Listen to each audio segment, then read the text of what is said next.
Super baliw. Pagkatapos ng Sweden, nag-aalok ang Amerika ng advanced stealth fighter jets para sa Pilipinas.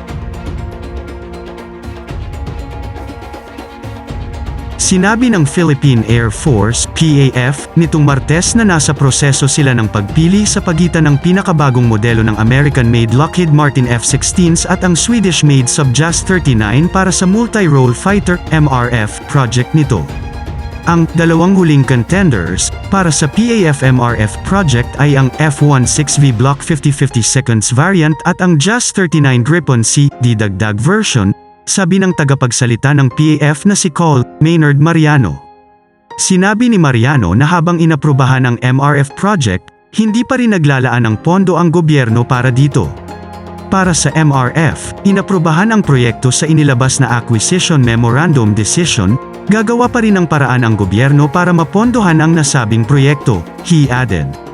Ang F-16V ay ang pinakabago at pinaka-advanced na F-16 sa pagpapatakbo hanggang sa kasalukuyan at itinuturing na pinakapangunahing napatunayang labanan na ika-4 na henerasyong MRF.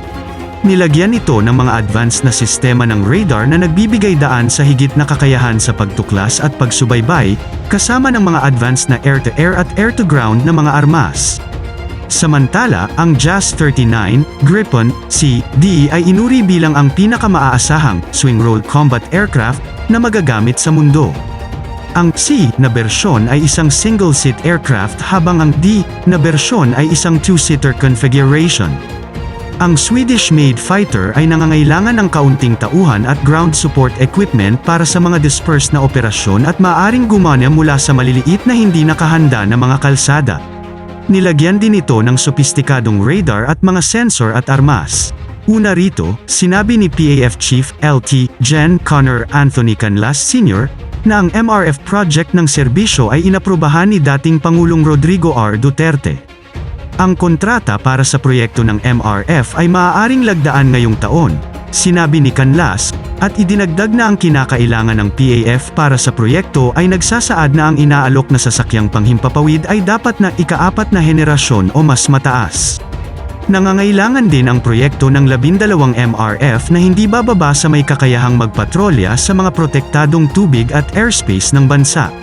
Ang MRF ay bahagi ng Horizon 2 Nanograms Armed Forces of the Philippines Modernization Program na nakatakda sa 2018 hanggang 2023, na naglalayong makakuha ng mas maraming kagamitan para sa panlabas na depensa.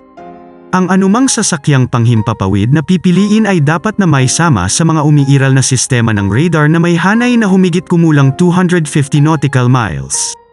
Kapag nakuha na ang mga MRF na ito, ang PAF, sa tulong ng mga radar system na ito, ay maaaring i-deploy upang matukoy kung ang sasakyang panghimpapawid na lumilipad sa airspace ng bansa ay palakaibigan o pagalit.